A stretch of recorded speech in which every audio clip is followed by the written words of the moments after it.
Now for the biggest question that we're going to ask today, and that is this: how confident can we be in any reconstruction of any text?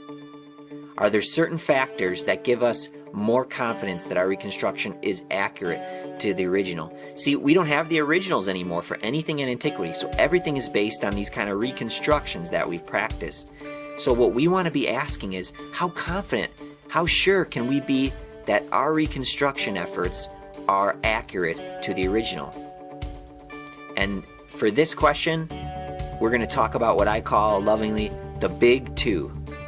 The two big factors that affect how confident you can be in your reconstruction. Okay, I call them the big two. The first of the two is this: how big is the gap? The gap is the first of the big two. How big is the gap between the original, which we don't have anymore, and the first earliest surviving copy that we still have?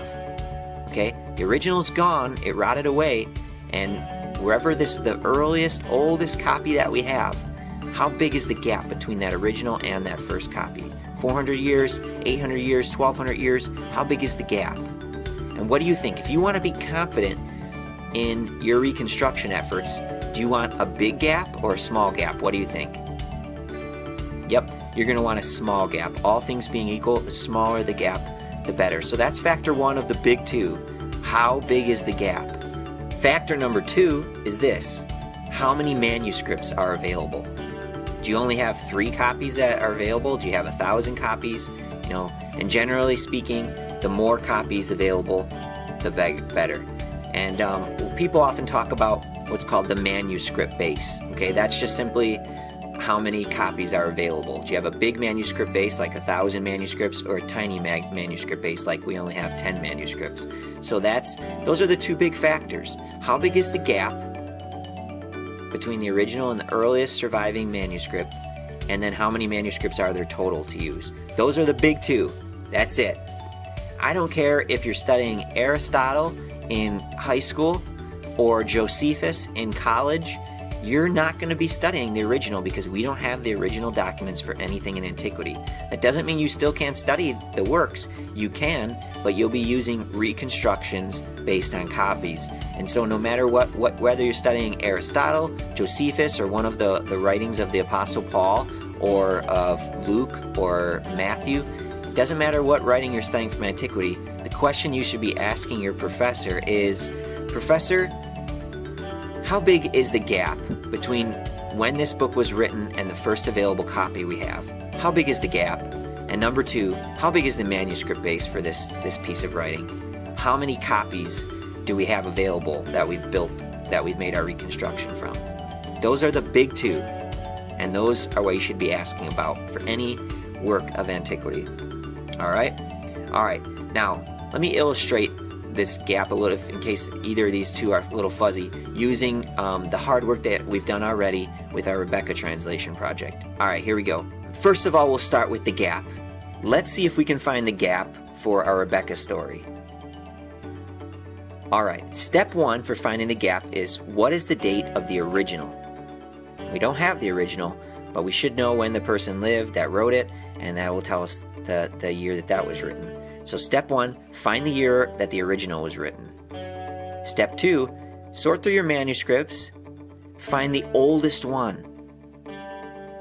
And here in our illustration for the Rebecca story, the oldest one is this blue one because it's the highest up. It's the highest up for the timeline. So find the oldest one, we got it, and then find the date of the oldest copy. Okay? All right.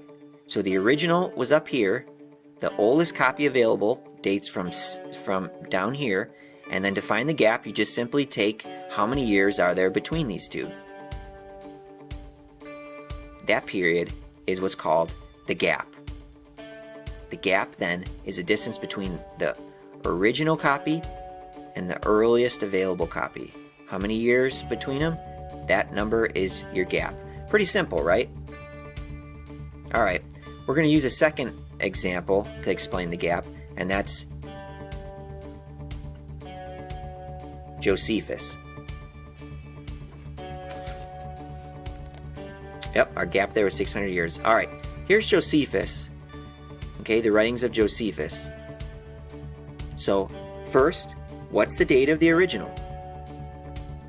Step 2, find the earliest available manuscript. Okay, here's all the little tiny manuscripts available. Here's the earliest one. Step 3, how many years are there between the two? That amount of years is your gap. In Josephus's case, the gap between the original and the earliest surviving copy is about between 9 and 1100 years. Okay, so about 1,000 years, that's the gap number for Josephus's writings. Okay, so for the Rebecca story, our gap was about 600 years. For Josephus, the gap is about 1,000 years. That's the gap, okay?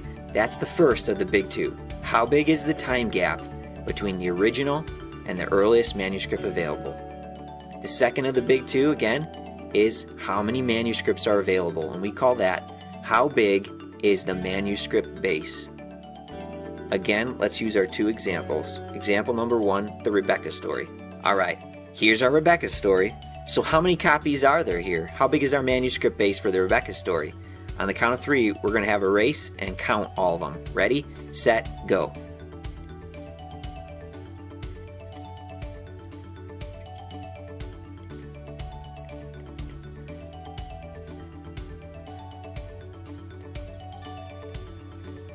Done. How many did you get? I got 40. Now if we're correct, then 40 is the manuscript base for the Rebecca story. For our next illustration, Josephus, how big is the manuscript base for Josephus? Well, it's going to be all these manuscripts. So how many are there? Ready, set, go. I'm just kidding. There's 125. All right. And again, all things being equal, do you want a big manuscript base or a small manuscript base? What do you think? Yep, you want a big manuscript base. The bigger the manuscript base, the more confident you can be about your reconstruction, all things being equal. All right, so those are the big two. The two big factors that affect how confident you can be about your reconstruction. And those two big factors are, number 1, how big is the gap? Number 2, and that's like your defense, okay? And number 2, how many manuscripts are available? That is, how big is the manuscript base?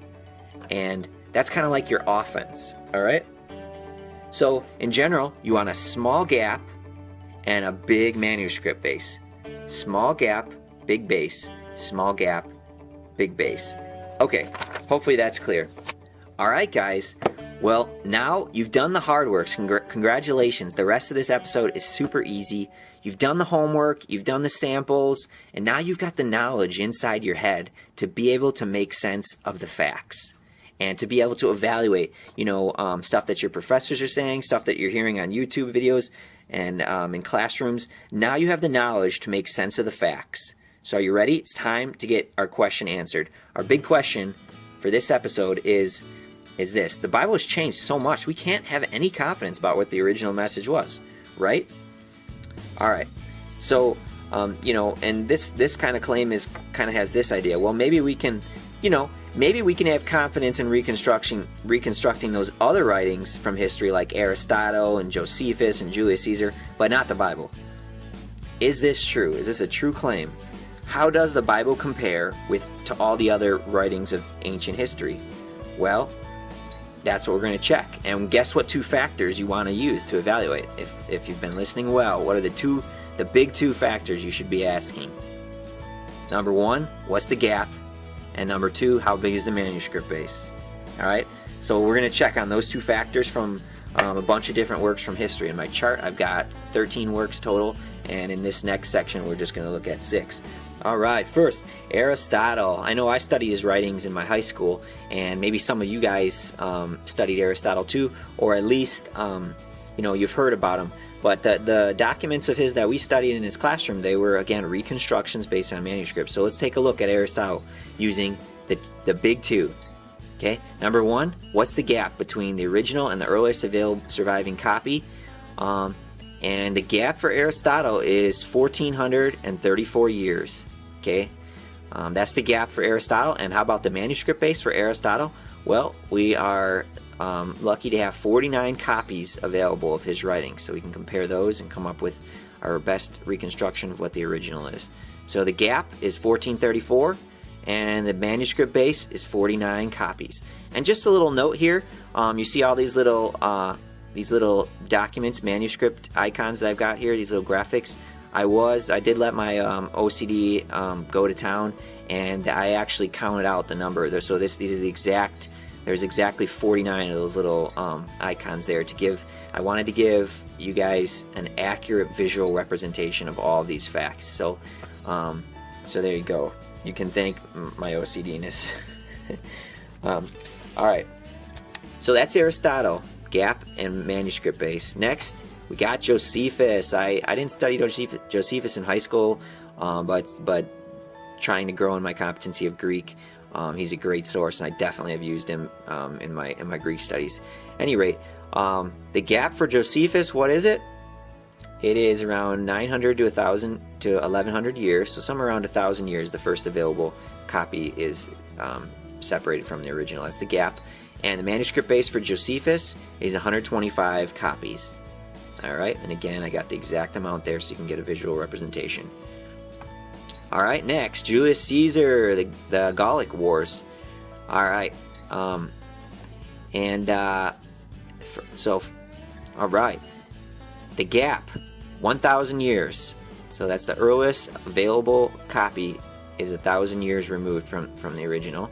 And then total manuscript base for Julius Caesar, look at that, that's a beefy manuscript base, 251 copies. All right, next up we got Livy. Livy was a Roman historian who wrote, his work is called The History of Rome, and it was written between about 60 BC and 20 AD. All right, so the original for that is not available. The gap, though, so the gap between the original and that first available copy that we have, still alive today, is 400 years. So 400-year gap, and the manuscript base, about 100 copies. All right, Sophocles. I'm sure some of you guys have heard of him. The playwright lived in the 400s BC. All right.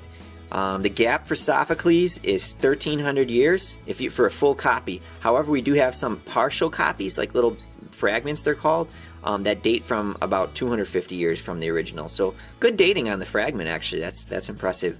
But if you want to use full copy, the gap between the original and a full, complete copy of the entire work, then the gap is 1,300 years. And I was using, for my stats, I'm using full copies, although for some of them I will give you the fragment gaps as well.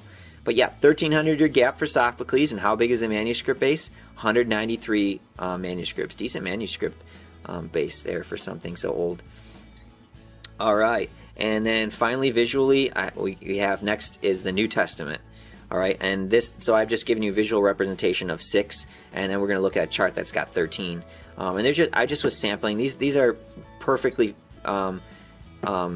good, just a sampling of all the writings of antiquity.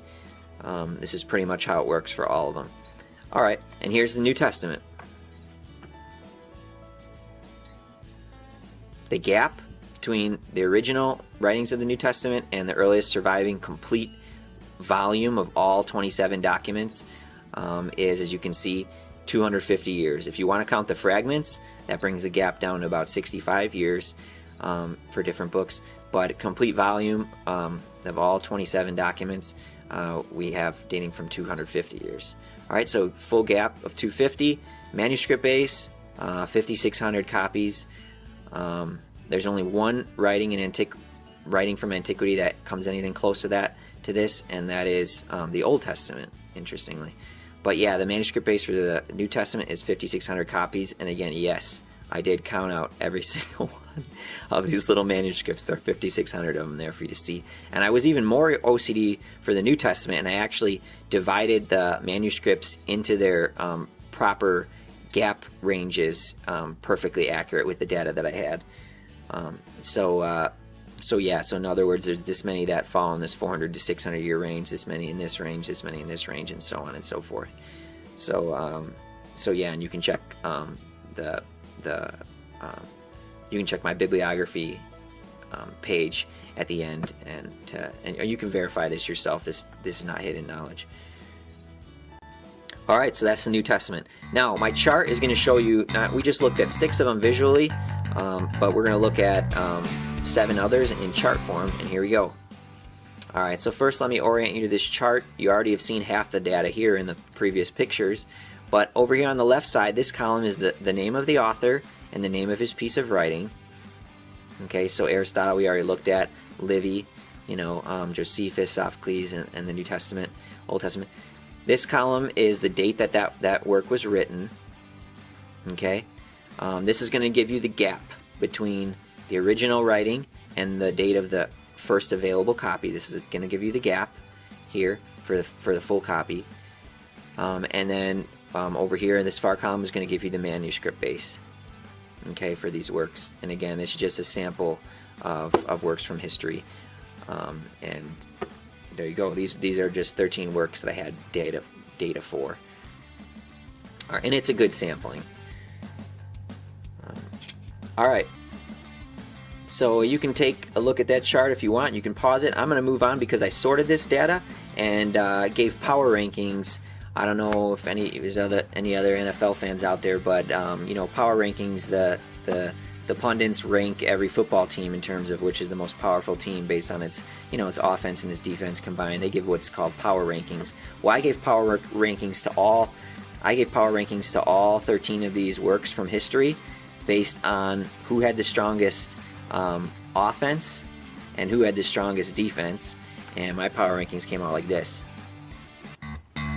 Okay, again, I'm using the gap as defense, and I'm ranking the defense. So let's take Thucydides over here. It was written 460 BC. Of course, we don't have any of the original copies left. The first copies that we have date from about 1400 years later, so that's somewhere around 1000 AD. So the gap is 1400 years. So that's his defense. So his defense ranks 11 out of these 13. Okay, so he has because that's a pretty big gap, 1400 years. So he ranks 11 in defense. And now how does he rank on offense? Terrible. For offense, that is his manuscript base, there's only 8 to 10 copies that we have available for Thucydides' History of the Peloponnesian War. So that's not a very big manuscript base, and in fact, it's the smallest, weakest manuscript base of all 13 documents that we sampled. So he rates out of 13, he's at the bottom of the totem pole. He rates 13th out of 13. So 11th ranked defense, 13th ranked offense. Overall ranking for Thucydides, not very good. He's tied for 12th. Julius Caesar, and again we looked at those stats already. His gap's 1000. His manuscript base is 251. So his gap ranks fifth strongest gap, and then manuscript base is the 5th strongest as well. His overall ranking was 3rd. Okay, and that's because of ties and other things. Okay, Aristotle, his gap is 1434. Not a good gap. That's a way too big. Remember, you want a small gap, big manuscript base. He ranks 12th for his gap, and then as far as his manuscript base, he ranks 12th again, so not very good. He's tied with Thucydides for 12th. Livy, his History of Rome, his gap was really strong. He's tied for 2nd for defense and 11th for offense with a manuscript base of 100. Overall, he's tied for 5th place. Herodotus has got for his gap, he's got the tied for the 8th best gap, 8th best defense. And for manuscript base 109, that ranks him 10th, so he's 11th overall. Josephus ranks 4th on defense, 9th on offense, so he's tied for 5th. Sophocles ranks 8th on defense, 8th on offense, tied for 9th. Pliny the Elder, his work Natural History, he ranks 6th on defense, okay, with 1100 year gap, and 7th on offense with its pretty decent manuscript base of 200, tied for 5th overall. Plato's Tetralogies, tied for 8th defense, 6th offense, 8th overall. Demosthenes, I think you get the picture of how this works. Now we got the New Testament down here with a full copy. Its defense ranks number 1. Its offense ranks number 2, because I'm including the Old Testament in this study. And overall tied for 1st. The Old Testament, again, its gap ranks tied for 2nd, and its manuscript base is 1st, so it's tied for 1st. And, I could have picked, now we're going to, okay, so there you go, ranking them offense and defense. The next chart's going to take this, all 13 of these, and it's going to take this overall ranking and just put them in order. Same data, just putting everything in order, and you see the strongest ranked team is the New Testament, and but tied with the Old Testament for first in power ranking. Julius Caesar comes in third, Demosthenes in fourth, Livy takes, and Josephus and Pliny tied for fifth, Plato at eighth, Homer and Sophocles ninth, Herodotus 11th, Thucydides 12th, tied with Aristotle for last place. So they'd be something like the 49ers this year, although I have hope for 49ers for the second half of the season, some hope. All right, so there you go. There's your power rankings. Now you might be wondering, well, did you just cherry pick all these ones that would make the New Testament and Old Testament look good? No. You can pick any work from antiquity. These two are going to always be at the top. There's nothing that comes anything close to touching them. As far as manuscript base, the next closest, it goes Old Testament, New Testament at 5600, and the next closest is Homer's Iliad. There's nothing that even comes close to Homer. Homer's the number 3 of all the writings from antiquity that are out there. So in terms of gap, in terms of writings that have strong defense, there are some other, nothing before 500, nothing is going to beat these two, period. But if you go to more recent writings, you can find writings that start to beat some of these. Again, as you're coming to more recent times, but this goes for any writings before about 500 AD. These two are going to end up at the top by a long shot. Now, the Quran doesn't have as many manuscripts, but it has even better gaps than the New Testament. So the Quran might smush up being tied for first or second right in here with the New Testament. And the Old Testament doesn't have the manuscript base, but it has a better gap. So, the Quran would end up being right in here if you would broaden the time frame to about 600 AD, which is when the Quran was written. Get a little bit more recent in your stuff. But really nothing out there in history before 500 would even hold a candle to these two. Okay. So there you go. There's your power rankings.